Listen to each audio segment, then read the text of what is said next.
CM Revanth Reddy చెబితే కాంగ్రెస్ పార్టీలో చేరలేదని, caste census చేసి బీసీలకు 54% రిజర్వేషన్లు ఇస్తామని రాహుల్ గాంధీ ఇచ్చిన మాటతోనే పార్టీలో చేరానని ఎమ్మెల్సీ తీన్మార్ మల్లన్న సంచలన వ్యాఖ్యలు చేశారు. తనను సస్పెండ్ చేసినంత మాత్రాన పోరాటం ఆగదని తేల్చి చెప్పారు.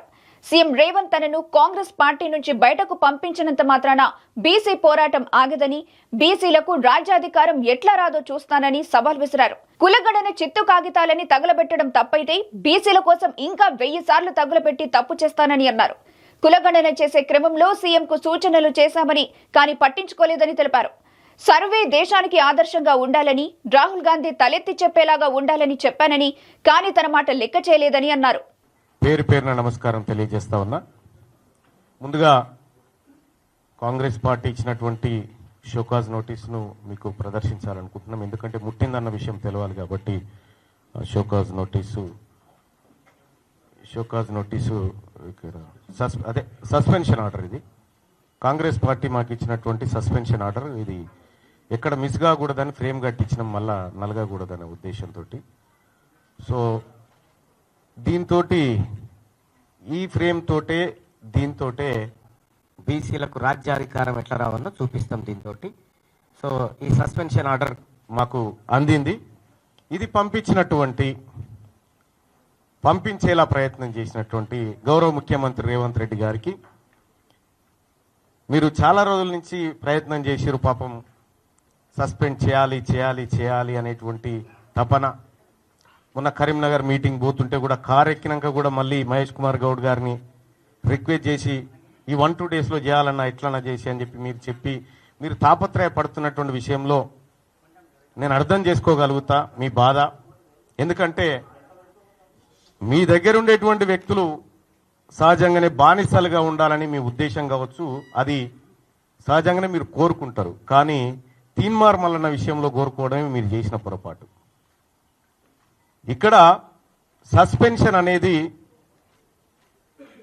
తీన్మార్ మల్లన్న కాంగ్రెస్ పార్టీకి సంబంధించినటువంటి దానిపైన నాకు ఏ ఇబ్బంది లేదు, అది నా వ్యక్తిగతమైనటువంటి అంశం. కానీ ఫస్ట్ ఆఫ్ ఆల్ మీడియా మిత్రులకు తెలియజేయాల్సింది ఏంటంటే దాని గురించి సందర్భం వచ్చినప్పుడల్లా మాట్లాడతా, కానీ భవిష్యత్ తరాల్లో అది ఖచ్చితంగా మంచి రూపంలో ముందుకు పోతుంది. ఇక చాలా రోజుల నుంచి చాలా మంది మీడియా మిత్రులు అడుగుతా ఉన్నారు, ఏమైంది మల్లన్న సస్పెన్షన్ ఆర్డర్ వచ్చింది, మీరు స్పందించరా, ఎప్పుడు స్పందిస్తారనేటువంటి మాట చాలా మంది మిత్రులు, మా సోదరులు కూడా చాలా మంది ఫోన్ చేసి అడగడం జరిగింది. క్లియర్గా స్పందించాలనే అనుకున్నా, అందరి సమక్షంలో స్పందించాలనుకున్నా. దానికోసమే ఇవాళ మీ అందరినీ ఇక్కడికి రమ్మని ఆహ్వానించడం జరిగింది. వచ్చి ఈ కార్యక్రమాన్ని కవర్ చేస్తున్నందుకు మరొకసారి ధన్యవాదాలు తెలియజేసుకుంటూనే, ఇక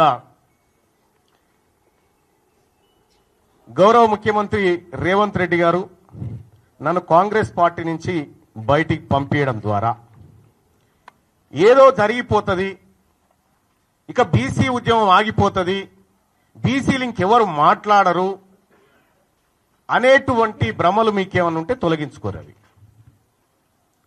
వెనకటి బీసీలం కాదు, మేమంతా ఆధునీకరించబడి ఆలోచన మెరుగుపరుచుకొని వచ్చిన మలిదశ బీసీ ఉద్యమకారులం మేమంతా, ఇప్పుడు పుట్టుకొచ్చిన వాళ్ళం. ఇవాళ అడిగిందేంది తీన్మార్ మల్లన్న అడిగింది కులగణన తప్పు, మీరు ఈ ప్రభుత్వం చేసినటువంటి కులగణన చిత్తు కాగితంతో సమానం, ఇది ఎందుకు పనికిరాదు, ఇది బీసీలను ప్రజలను మోసం చేస్తున్నటువంటి నివేదిక అని చెప్పి తగలబెట్టడం జరిగింది.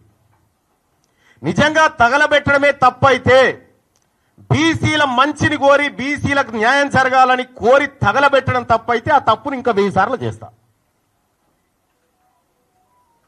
కానీ ఇవాళ మీరే చెప్పిరు, భారతదేశానికి ఆదర్శవంతమైనటువంటి కులగణన మనం చేయబోతా ఉన్నాం, ఇది నా జన్మ సార్థకం అనేటువంటి డైలాగులు పెద్దగా కొట్టిరు. నేను కూడా చెప్పిన కులగణన చేసే క్రమంలో ముఖ్యమంత్రి గారికి నేను కూడా సూచన చేసిన 1931 తర్వాత అసలు మా తలకాయలను లెక్కించినోడు లేడు కులాల వారీగా. మీరే మంచి కార్యక్రమం చేపట్టిరు. మీరు చేపట్టే కార్యక్రమం దేశానికి ఆదర్శంగా ఉండాలి. రాహుల్ గాంధీ గారు తల ఎత్తుకొని మాట్లాడే విధంగా ఉండాలి. దీని ఒక పండుగ వాతావరణంలో చేయాలనేటువంటి మాట చెప్పడం జరిగింది.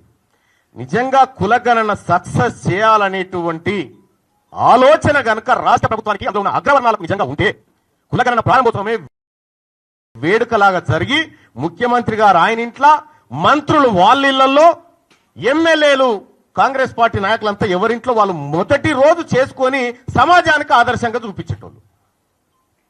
గతంలో 2014లో కేసీఆర్ గారు సర్వే చేసినప్పుడు దుబాయ్, బొంబాయి ఎక్కడున్నాడు గురుకొచ్చిండు. అంత పకడ్బందీ ప్రచారం చేసిరు. కానీ ఇవాళ తూతూ మంత్రంగా సమగ్ర కుటుంబ సర్వే అయిపోయే టైంకి, పీరియడ్ ఎండ్ ఏది మొన్న చేసిన సర్వే అయిపోయే టైంకి ముఖ్యమంత్రి గారు పిలుచుకొని ఏదో తూతూ మంత్రంగా ఇచ్చినట్టు చేసిండు. ముఖ్యమంత్రి గారికే గంత నిర్లక్ష్యం ఉన్న తర్వాత మంత్రులకు నిర్లక్ష్యం ఉండదా? కింద క్యాడర్కు నిర్లక్ష్యం ఉండదా? పోనీ చేసిండ్రేదో మీరే చెప్తిరి.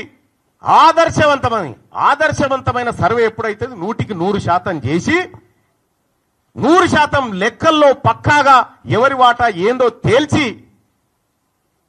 సర్వే బయటికి వస్తే అది ఆదర్శవంతమైంది అంటారు. మీరు చేసినటువంటి సర్వే ఆదర్శవంతమైన సర్వే కాదు. అది అగ్రవర్ణాలను ఎక్కువ చూపించి అనగారిన వర్గాలను తొక్కి పెట్టడానికి మీరు ఉపయోగించుకున్నటువంటి సర్వే.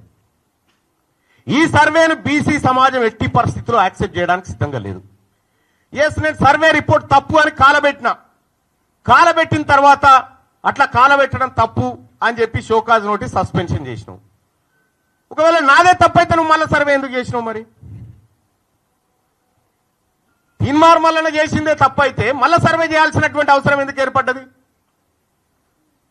ఇక్కడ సర్వేలో కూడా క్లియర్గా ఫస్ట్ ఏం చెప్పినాం మనం, 3,54,000 ఇండ్లు ఇంకా సర్వే చేయలే, 16 లక్షల మందిని చేయాల్సి ఉంది అనేటువంటి మాట చెప్పినాం.